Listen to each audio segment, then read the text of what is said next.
Hello friends, आज का topic है हमारा लम्बरती बेलन एवं शंकु। आइए देखते हैं लम्बरती बेलन किसे कहते हैं। ये देखो, यहाँ पे हमने एक आकृति बना रखी है। ये इसी को बोलते हैं लम्बरती बेलन। ठीक, लम्बरती बेलन। ये जो खड़ी खड़ी लाइन है इसको बोलते हैं ऊंचाई, और जो ये जो है यहाँ से लेकर यहाँ तक की दूरी जो है, जो रेडियस होता है, जो हमारा गोल गोल होता है, गोल का जो मिड पॉइंट होता है, मिड पॉइंट से परिधि के बीच की दूरी को हम रेडियस मीन्स क्या लेते हैं, त्रिज्या। तो त्रिज्या किससे हम प्रदर्शित करते हैं, आर से। तो ये हाइट हो गई, मीन्स ऊंचाई हो गई, ये त्रिज्या हो गई हमारी ये। तो आइए देखते हैं इसको थ्योरी के रूप में कैसे प्रूव करते हैं। यह एक लम्बरती बेलन है जिसकी ऊंचाई h है और इस बेलन की त्रिज्या r है। यह एक त्रिआयामी ठोस की आकृति होती है, त्रिआयामी ठोस की आकृति होती है। तो इसमें क्या क्या होता है, ऊंचाई होती है, त्रिज्या होती है और क्या होता है, मोटाई होती है। ठीक, आइए देखते हैं। पहले हम इसका ज्ञात करते हैं, इसका क्षेत्रफल। ठीक, क्षेत्रफल कैसे निकालते हैं, उसका फॉर्मूला क्या होता है। लम्बरती बेलन के आधार का क्षेत्रफल, जो ये हमारा आधार है, ये हमारा आधार जो जिस पे रखा हुआ नीचे, जो हमारा बेलन रखा रहता है नीचे, तो जिस समतल पे चीज़ रखी हुई है तो उसी को आधार मानते हैं। तो एक हमारा ये मोहरा होता है, एक हमारा ऊपर होता है। तो नीचे जो हमारा आधार है, इस आधार का हम क्षेत्रफल ज्ञात करेंगे, इस आधार का हम क्षेत्रफल ज्ञात करेंगे। तो लम्बरती बेलन के आधार का क्षेत्रफल क्या होता है, pi are square. Pi are square, क्योंकि पाई आर स्क्वायर क्या है, जो हमने व्रत का क्षेत्रफल हमने बताया था, व्रत का क्षेत्रफल क्या होता है, पाई आर स्क्वायर। तो ये हमारा गोल है, ये हमारा व्रत का ही काम करता है, ये हमारा व्रत का ही काम करता है। तो यहाँ पे क्या होगा, लम्बरती बेलन के आधार का क्षेत्रफल, वहाँ व्रत होगा, यहाँ पे आधार इसका मानेंगे लम्बरती बेलन का। तो आधार का क्षेत्रफल क्या हो गया, पाई आर स्क्वायर। तो ये हो गया हमारा आधार का क्षेत्रफल। अब आते हैं, हम बात करते हैं आयतन की। आयतन क्या होता है हमारा, आयतन हमारा होता है लंबाई होता है, चौड़ाई होता है और ऊंचाई या मोटाई होता है, उसी को हम आयतन कहते हैं। हमने पिछले वीडियो में हमने आपको बताया कि आयतन किसे कहते हैं और क्षेत्रफल किसे कहते हैं। आइए देखते हैं इसमें लम्बरती बेलन का आयतन। तो इसमें क्या होता है कि बेलन के आधार का क्षेत्रफल होता है और प्लस ये ऊंचाई ले लेते हैं, ये आधार हो गया और ये ऊंचाई हो गई, इसका क्षेत्रफल इंटू ऊंचाई, दोनों का मल्टीप्लाई करा देंगे तो लम्बरती बेलन का आयतन प्राप्त हो जाएगा। तो क्या हो गया, पाई आर स्क्वायर इंटू एच। तो ये होता है लम्बरती बेलन का आयतन। अब देखते हैं इसका वक्र पृष्ठ। ये हमारा हो गया वक्र पृष्ठ पूरा ये। तो लम्बरती बेलन का वक्र पृष्ठ पूरा ये गोल गोल होता है, गोल गोल का पूरा राउंड, उसका जो आसपास का किनारा होता है राउंड पूरा, तो होता है वक्र पृष्ठ। जैसे हम एक एग्जांपल दें आपको, जो हमारा आइसक्रीम होता है, जो आइसक्रीम के बाहर जो चीज़ लिपटी होती है कागज़ के तौर पे, वो हमारा होता है वक्र पृष्ठ, जो जगह को कवर करता हो। तो लम्बरती बेलन का वक्र पृष्ठ क्या हो जाएगा, 2 पाई आर एच, 2 पाई आर एच, जहाँ आर एक त्रिज्या और एच ऊंचाई होती है। ठीक, और उसको हिंदी में आधार की परिधि इंटू ऊंचाई, आधार की परिधि क्या है, पाई 2 पाई आर और ऊंचाई एच। ठीक, इस तरह हम बेलन का वक्र पृष्ठ ज्ञात कर लेते हैं। अब हम देखते हैं संपूर्ण पृष्ठ, पूरा कंप्लीट बेलन का पूरा कंप्लीट भाग देखते हैं, जिसको बोलते हैं संपूर्ण पृष्ठ। तो उसमें क्या होता है, एक ये हो गया और एक ये हो गया, ये आधार का क्षेत्रफल, ये आधार का क्षेत्रफल, प्लस बेलन का वक्र पृष्ठ, जो ऊपर का किनारा पूरा ये है, उसको बोलते हैं बेलन का वक्र पृष्ठ। तो 2 into pi are square into बेलन का वक्र पृष्ठ क्या हमारा, 2 पाई आर एच। कैलकुलेट कर लेंगे, क्या आएगा, 2 पाई आर प्लस एच। तो इस तरह हम बेलन के सूत्रों को ज्ञात करते हैं कि बेलन के आधार का क्षेत्रफल क्या होता है, जो हमारा नीचे का आधार है, जो व्रत होता है, एक गोल गोल आकार की आकृति नीचे होती है, ऊपर होता है, इसी को बोलते हैं बेलन। तो नीचे होता है जो आधार है, जो आधार का क्षेत्रफल होता है वही हमारा व्रत का क्षेत्रफल होता है। तो इस तरह हमारा बेलन का आधार का क्षेत्रफल ज्ञात हो गया। फिर उसके बाद हम आयतन, आयतन में क्या होता है, लंबाई होता है, चौड़ाई होता है और ऊंचाई होता है। जब हमें नीचे का पूरा भाग प्राप्त हो चुका है तो हमें ऊंचाई भी ले लेनी है इसमें। जब ऊंचाई ले लेंगे तो हम पूरा लम्बरती बेलन का आयतन ज्ञात कर लेंगे। तो ये हमारा बेलन का आयतन हो गया।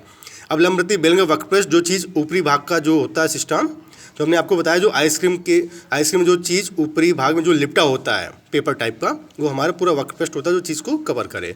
तो ये 2 पाई आर एच हो गया। ठीक, फिर संपूर्ण पृष्ठ यानी कि पूरा कंप्लीट, ये आधार प्लस ये पूरा कंप्लीट, उसको बोलते हैं संपूर्ण पृष्ठ। तो 2πr प्लस h। तो इस तरह ये हमारा लंबवृत्तीय बेलन का सूत्र ज्ञात होता है। लंबवृत्तीय बेलन किसे कहते हैं हमने आपको बता दिया है। लंबवृत्तीय बेलन होता है जिसमें हमारी ऊंचाई होती है और त्रिज्या होती है। ये एक त्रिआयामी ठोस की आकृति होती है। अगर पूछ दिया जाए कि लंबवृत्तीय बेलन किस तरह की आकृति होती है तो आप बोलेंगे त्रिआयामी ठोस की आकृति होती है। तो उसको एक नंबर पे इसको कहीं नोट कर लेंगे, बहुत इंपॉर्टेंट पॉइंट है। अगर एक नंबर में आ जाए तो आप तुरंत टिक कर लेंगे। आइए देखते हैं इसका एक एग्जाम्पल देख लेते हैं इसका हम। एक बेलनाकार बर्तन का आयतन ज्ञात कीजिए यदि उसकी त्रिज्या 5.6 सेंटीमीटर तथा ऊंचाई 1.25 मीटर है। अब देखो त्रिज्या हमारी सेंटीमीटर में दी गई और ऊंचाई हमारा मीटर में दिया गया हुआ है। तो हम एक चीज़ को पहले मीटर में कन्वर्ट करें या सेंटीमीटर में कन्वर्ट करें।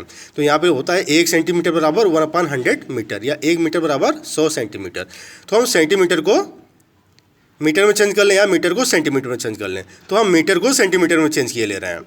तो बेलनाकार बर्तनों की त्रिज्या हमारा कितना है 5.6 सेंटीमीटर, ऊंचाई हमारा कितना है 1.2 मीटर। अब मीटर को हम सेंटीमीटर में चेंज किए ले रहे हैं तो 100 का हम मल्टीप्लाई कराएंगे तो 125 सेंटीमीटर। तो त्रिज्या हो गया हमारा मीटर सेंटीमीटर में, ऊंचाई हमारा सेंटीमीटर में हो गया। अब हमें बेलन का आयतन ज्ञात करना है। हमें बेलन का आयतन मालूम है क्या होता है πr²h, यानी आधार की परिधि इंटू ऊंचाई πr²h। इसमें हम मान रख देंगे, पाई का मान होता है 22/7, सभी को मालूम है 22/7 या 3.14। तो इसमें मान रख देंगे तो हमारा क्या आ गया 1232 सेंटीमीटर क्यूब, या घन सेंटीमीटर कहेंगे या सेंटीमीटर क्यूब कहेंगे। ये हमारी यूनिट होती है आयतन की। 3 यूनिट होती है, लंबाई चौड़ाई ऊंचाई, तो उसी को मिलाकर बना सेंटीमीटर क्यूब। अब बेलन का वक्रपृष्ठ भी हम इसी में ज्ञात किए ले रहे हैं। बेलन वक्रपृष्ठ क्या होता है इसमें होता है आधार की परिधि इंटू ऊंचाई। आधार की परिधि लेते हैं और उसकी ऊंचाई ले लेते हैं। अब देखते हैं 2πrh, इसमें मान रख देंगे तो हमारा बेलन का वक्रपृष्ठ ज्ञात हो जाएगा। तो इस तरह हम सवालों को भी सॉल्व कर लेते हैं। अब बात करते हैं लंबवृत्तीय शंकु। यहाँ पे देखो एक हमने आकृति बना रखी है। जैसे आप बोलेंगे जो हम जब किसी का बर्थडे होता है तो एक कोन के आकार की एक कैप लगाते हैं लोग, उसी को हम शंकु बोलते हैं। शंकु मीन्स ये, ठीक, वही कैप। अगर एग्जाम्पल आप लेना चाहे कि शंकु किससे कहते हैं तो वही जो है जो बर्थडे पार्टी में जो कैप लगती है उसी को हम बोलते हैं शंकु। इसमें क्या होता है जिसका आधार वृत्ति यानी गोल आकार की होती है और ऊपर का तल वक्र हो, ये हमारा वक्र के रूप में है, और पार्श्व रूप में हो उसे हम लंबवृत्तीय शंकु कहते हैं। अगर परिभाषा आ जाए तो क्या लिखेंगे जिसका आधार वृत्ति ऊपर का तल वक्र हो पार्श्व रूप में हो उसे हम लंबवृत्तीय शंकु कहते हैं। आइए देखते हैं यहाँ पे हमने एक आकृति बना रखा है। ये हमारा आधार वृत्ति है, पॉइंट रखा है। ये हमारा जो पार्श्व ये हमारा ऊपर है शीर्ष, ये हमारा O शीर्ष है, ये B, ये C, ये हमारा ये हमारा वृत्तीय आधार है ये। तो ये जो है हमारा यहाँ जो मिड पॉइंट है O से मिड पॉइंट मिलाएंगे तो ये हमारा हो जाएगी ऊंचाई, और जो मिड पॉइंट से C ले लेंगे या मिड पॉइंट से B ले लेंगे तो ये हमारा हो जाएगा त्रिज्या, और जो हमारा ये उल्टा ये हम बोलते हैं इसको तिर्यक ऊंचाई। तिर्यक ऊंचाई मीन्स L। अब यहाँ से लेकर जो ये आधार का जो वृत्ति का हमारा किनारा यानी कि परिधि है, तो यहाँ से एक दूरी ले ली, फिर O से P से मिला दिया हमने, O से P से मिला दिया। तो ये हमारा इतना जो भाग है ये हमारा समकोण का काम करेगा, ये हमारा समकोण त्रिभुज का काम करेगा। आइए देखते हैं इसको चित्र में। लंबवृत्तीय शंकु का एक सिरा हमारा BPC, ये हमारा लंबवृत्तीय शंकु का एक सिरा है जो समतल है, जो वृत्ताकार भी है। यह एक वृत्तीय क्षेत्र है और यह सिरा शंकु का आधार कहलाता है। शंकु का आधार कहलाता है ये। इस सिरे की त्रिज्या R है, ये हमारी R है। शंकु की आधार की त्रिज्या अथवा आधार की त्रिज्या कहलाता है, ठीक। इसमें एक कोना होता है, ये हमारा कोना है। जो शंकु का शीर्ष O कहलाता है, ये O है जो शीर्ष कहलाता है।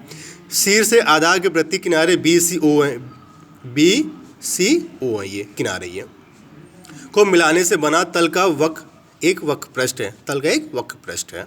इस वक्रपृष्ठ को शंकु का पार्श्व पृष्ठ भी कहते हैं, पार्श्व पृष्ठ भी कहते हैं इसको गोल में।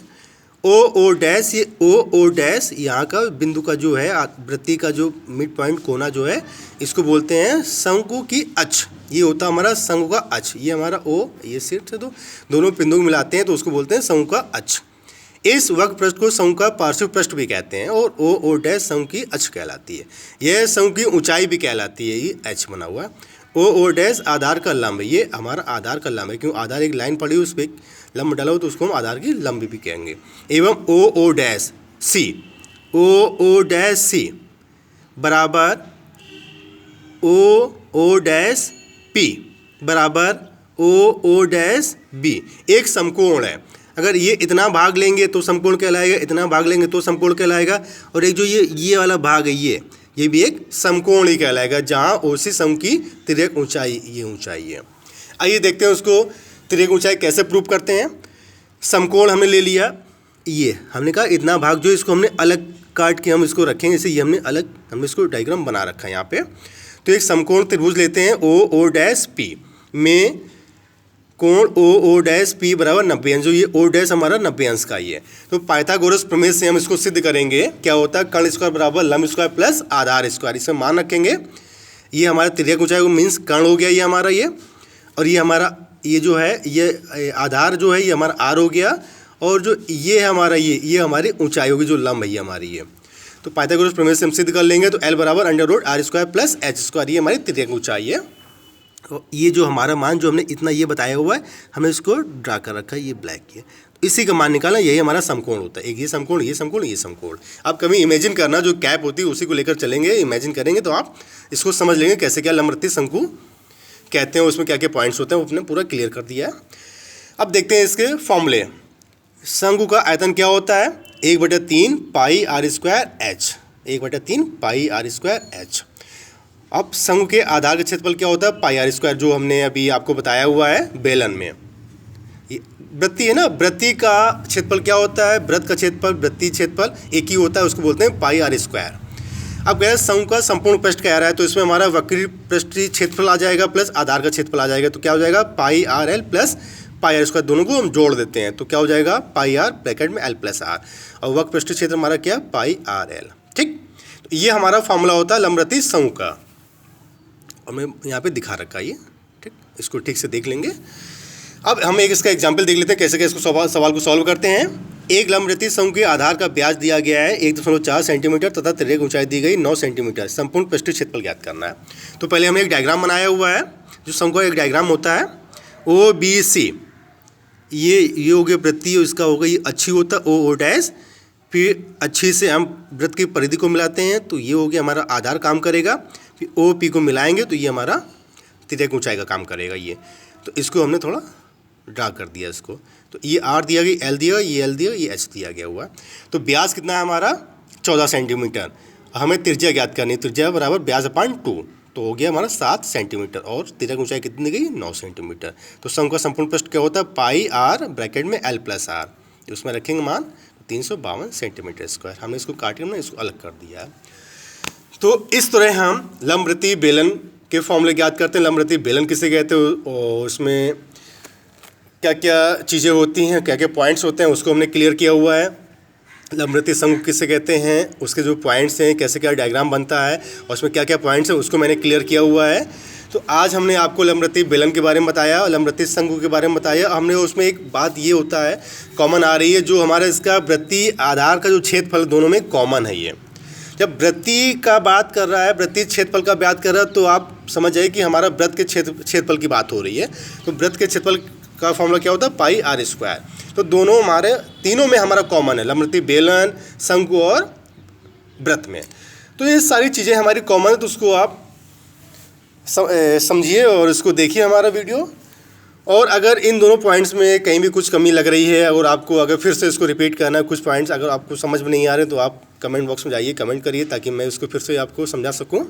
और अगर ये आपको वीडियो अच्छा लगा हो, समझ में आया हो, तो अपने मित्रों के साथ में शेयर ज़रूर करें, लाइक सब्सक्राइब करना ना भूलें। धन्यवाद।